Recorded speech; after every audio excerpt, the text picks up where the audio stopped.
जो सभ्य सुविधाओं सुदृढ़िया शब्द है वो द्रव्य दृष्टि का विषय है।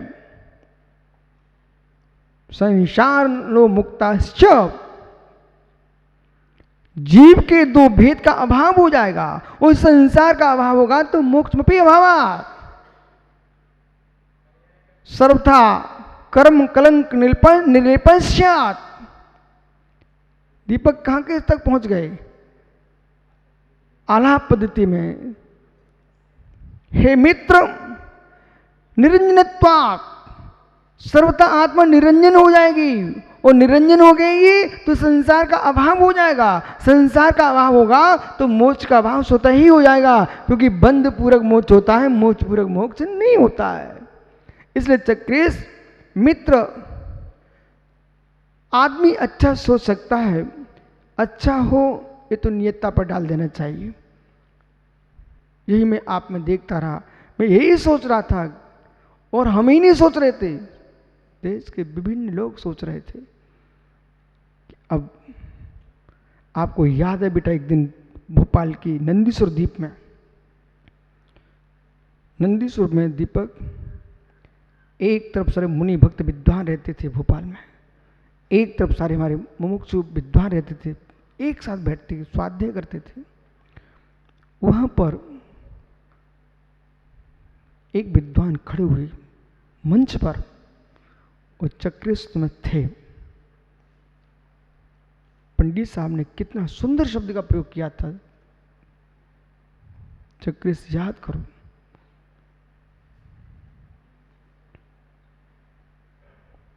पंडित साहब बोले, महाराज जी आप अपने जैसे 5 मुनिराज बना लो। शब्द याद है आपको? देखो जी कह रहा, भाई ये सामने थे ना, प्रवचन साजी की वाचना चल रही थी मित्र, याद करते जाना समयसार। और उसमें कहा था कि आप 5 मुनिराज बना लो। पंडित हाथ जोड़ के कह रहे थे, मुमुक्षु मंडल के प्रधान विद्वान, देखो कोई किसी शत्रु नहीं होता है, वो भी तत्व प्रेमी है ना, उनको भगाओ मत, वो भी तुम्हारे बीच के हैं, कोई बाहर के नहीं है, आपके सगे भाई बंधु हैं, इतनी शत्रुता मत करो। तत्व का विषय है, उसका निर्णय करो, लेकिन न निश्चय पक्ष वाले व्यवहार पक्ष के प्रति द्वेष रखें, न व्यवहार पक्ष वाले निश्चय पक्ष के प्रति द्वेष रखें। मित्र अपना अपना तत्व का निर्णय है, धीरे धीरे करते जाना। पंडित साहब बोले स्पष्ट, स्वामी आप 5 मुनिराज अपने जैसे बना लो, हमारे एकांत का पता नहीं चलेगा। एक विद्वान खुले मंच से ऐसा कह रहा हूं, महाराज जी हम लोग तत्व के प्रेमी हैं, हमें मुनियों से कोई परेशानी नहीं। बीच के बिचौलों ने बहुत सारा काम बिगाड़ा है। इसलिए हम नार में, पशु में भगवान देख सकते हैं, तो मित्र तुम मनुष्यों में, मुमुक्षों से कहना मुनियों में भगवान देखो, मुनिराजों से कहना मेरे मित्र तुम विद्वान में भगवान देखो, दृष्टि पवित्र करो, द्वेष बुद्धि को हटा दो।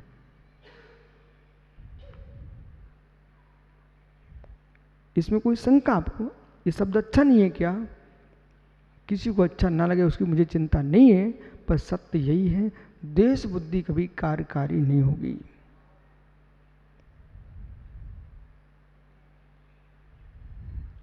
इतनी गाथा सूत्र लिख के रखा कुंद कुंद जैसे योगियों ने। अब यहां तुम सर्वथा एकांत में चले जाओगे, ये 12वीं गाथा क्या कह रही है पंडित साहब, ऋषभ भैया, ऋषभ पंडित जी? शायद चातुर्मास के प्रारंभ में पंडित जी ने कहा था पंचाशिका का बहुत अच्छे से वाचन होना है, चल ही रहा है। लेकिन पंडित जी को ये सोच था कि अपन गाथा पढ़ेंगे, टीका पढ़ेंगे, आगे बढ़ेंगे, पंडित बराबर। पर इसके अंदर इतनी गूढ़ विद्या भरी, इतनी गूढ़ विद्या भरी हुई है, अनवरत रूप से पहले मैं कई बात इसकी कर चुका हूं, लेकिन बार बार चित्त पंचाशिका पर जाता। क्यों? राधा कृष्णन ये कौन थे मित्र? राधा कृष्णन का नाम सुना आप लोगों ने क्या? ये राष्ट्रपति थे, मालूम, भारत के। इन्होंने सट दर्शन पर पुस्तकें लिखी हैं। इनकी पुस्तक का अध्ययन मैंने किया। जब जैन दर्शन पर लिखा राधा कृष्णन ने, उन्होंने स्पष्ट लिखा हुआ है, इस जैन दर्शन का पूर्ण नहीं समझ लेना, मैंने अल्प सिद्धांतों को पकड़ा है। उन्होंने सर्वाधिक प्रमाण किसी के दिए हैं तो पंचाशिका ग्रंथ के प्रमाण दिए। यदि दार्शनिक दृष्टि से, सैद्धांतिक दृष्टि से आपको सर्वांगीण एक स्थान पर विषय चाहिए है तो पंचाशिका अपने आप पूर्ण है। और भाग्य मानो मित्र आप लोग ज्ञानियों कि आपके पास पंचाशिका जैसा महान ग्रंथ है। ऐसे ग्रंथ को अध्ययन के बाद भी समय सार को यदि समझना है तो पंचाशिका का अध्ययन करना चाहिए। सारे विकल्प उपस्थित ही नहीं होंगे। यदि पंचाशिका समय सार के अध्ययन के पहले पढ़ लिया किसी ने तो प्रश्न व्यर्थ की आ ही नहीं सकते, क्योंकि निर्णय पहले से ही है। अत द्रव्य पर्यायणाम अभेदो निर्दिष्टता, द्रव्य पर्याय में अब यहां पर अभेद कहते हैं। पज्युद्धं दोयुतम पज्या नथी दोनों भूदं भवम सम्ना पुरुविंती।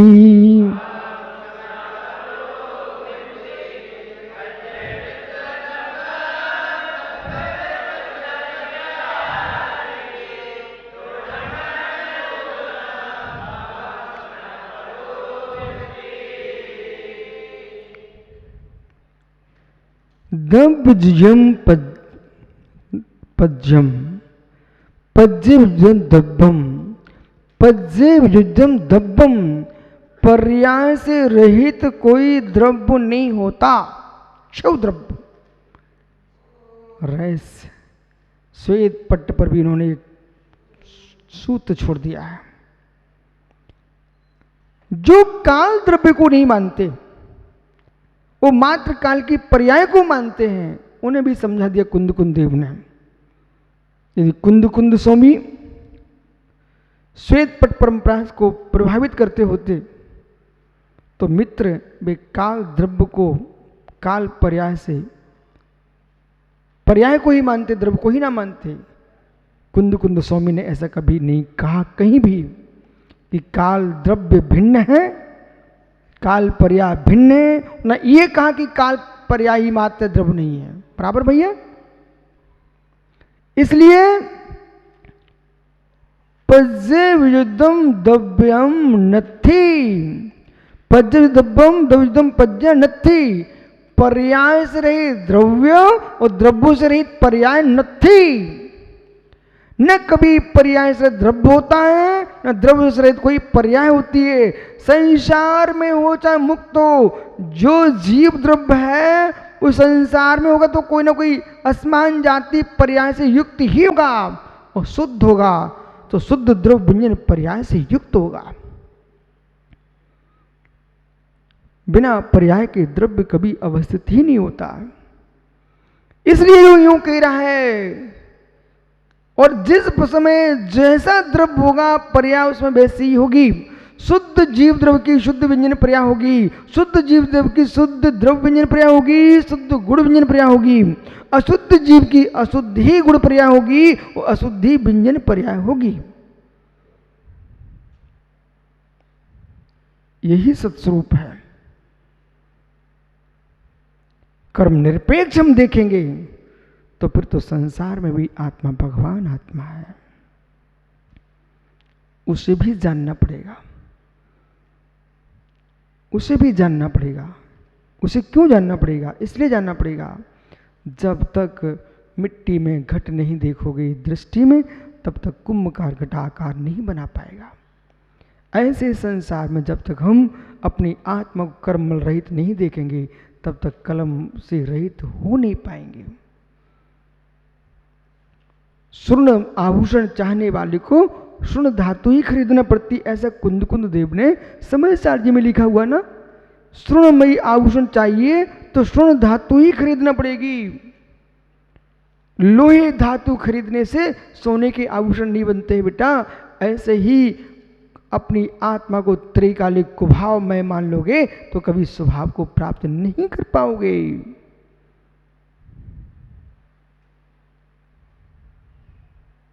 और ये भ्रम निकाल दो आज से। ओ ज्ञानी बटुक, मैं छोटा हूं, मैं छोटा हूं। 8 वर्ष के भी मुनिराज होते हैं। 8 वर्ष 3 अंतर मुहूर्त में केवल ही भगवान भी होते हैं। क्यों हम अपने आप को हीन मानूं? मैं तो अपने आप को जिन देव का लघु नंदन मानता हूं। बेटा तुम भी अपने आप को जिन स्वीकारो। मिथ्यात्व को जिसने जीत लिया है, सम्यक प्राप्त कर लिया, जिन है वो देश जिन। श्रावक में जो दम नहीं है वो देश जिन में दम है। देश जिन। अहो जिन मुनिगणों, अपने जिनत्व को निहारिए। जिन्हा धीवा चासो जैना, जिन्हें दिव्य जैन, और जिन्हा यश रूपम साधेना। जिन ही स्वरूप है जिनका, वे सब जैन है।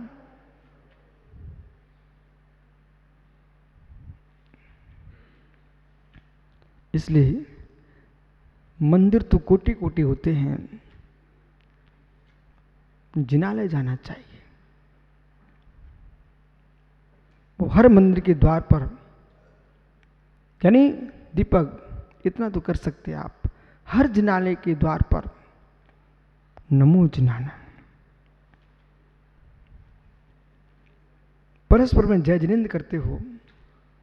छतरपुर के जिनालों में लिखा दिया है नमो जिनानम। लोग मेरे पास आए, महाराज जी क्या लिखना? हमने ज्ञानी इससे बड़ा क्या हो सकता? नमो जिनानम लिखा हुआ आप तो। नमो जिनानम महामंत्र, महाविद्या, संपूर्ण क्लेशों को दूर करने वाली महाविद्या है नमो जिनानम। पंचास्त्रिका में कुंद कुंद देव ने स्वयं कहा है नमो जिनानम जिद भवानम।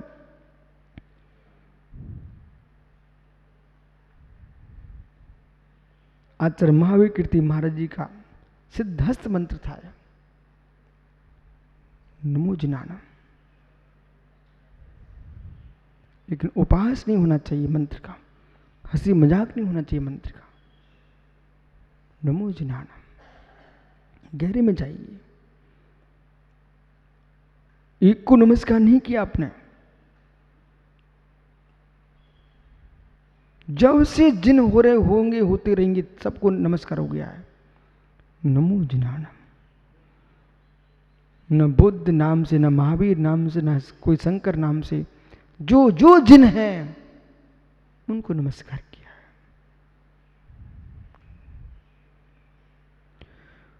इसलिए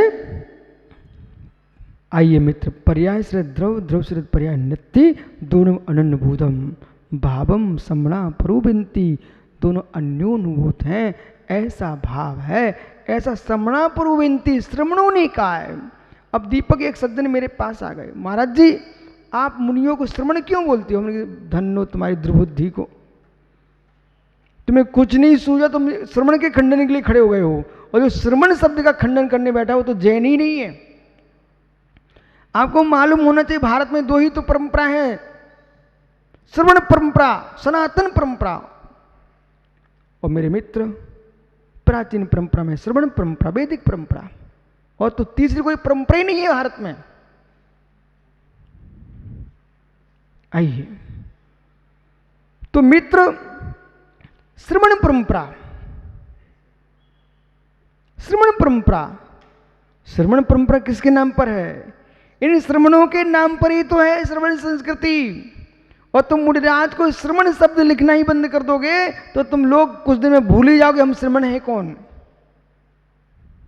यदि आप कहो कि मुनि हमारा प्राचीन शब्द है और कहीं नहीं आता, मेरे मित्र मुनि शब्द भी वैदिक दर्शन में आता है। श्रवण शब्द आप दिगंबरों में, श्वेतांबरों, बुद्ध में 3 जगह आता है। लेकिन आप दिगंबर श्रवण हो,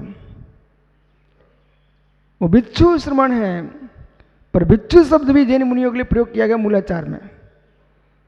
और यहां कुंद स्वामी कह रहे हैं, किसने कहा? सम्रा महाश्रवण भट्टारक महावीर स्वामी ने कहा है। भट्टारक कह रहा हूं, भट्टारक लाल वस्त्र में समझ लेने, यहां पर भट्टारक यानी महाश्रवण भट्टारक महावीर, कर्म को नष्ट कर रहे हैं वो भट्टारक।